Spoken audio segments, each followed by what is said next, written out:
Tom, talk to me about what IronTech does and some of the cool stuff that you guys are working on today.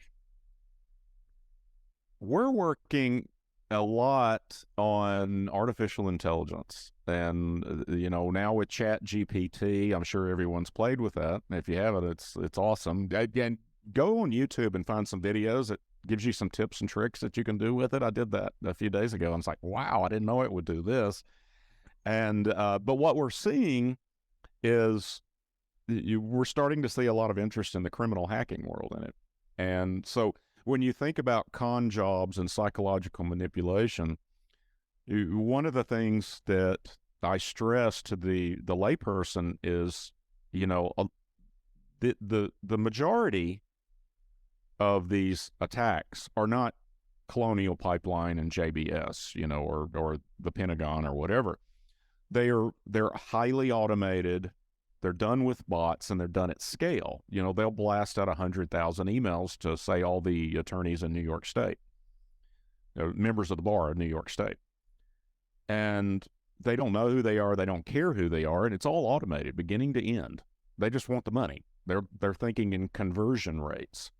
Well, if you take their special con job skills to get a victim to open an email, open that file attachment, and unleash the virus, imagine using artificial intelligence to make those more targeted.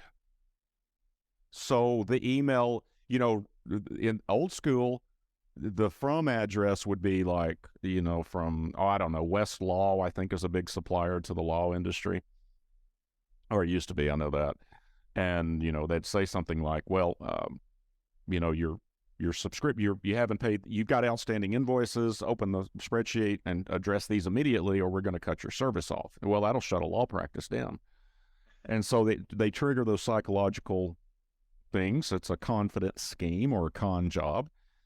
Well, imagine if those emails can still be sent at scale, but instead of it coming from West Law, it comes from your boss or a managing partner, because it can go out and scavenge from LinkedIn or anywhere on the web and figure out who you work for.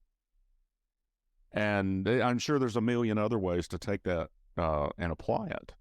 And I think that this year we're really going to see an increase in these targeted attacks using AI.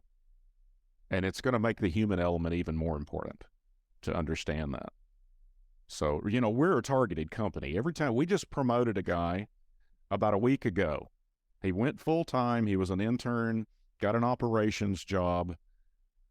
And Monday, he got a targeted email that looked like it was from me. And we know we're targeted. So somebody's looking at us, a human's laying eyes on us and sending these, see if they can get a hit. But now they can just use AI and target all the IT suppliers and MSSPs and everything like that. So that's a little bit terrifying. Now, the good news is that we've been using AI for years in order to defend against attacks. That's how an EDR works. It's a neural net, understands storylines and imminent threats, and this is the beginning of an attack. It doesn't have to detect a virus or anything like that. It just knows what an attack looks like. So it's going to be fascinating.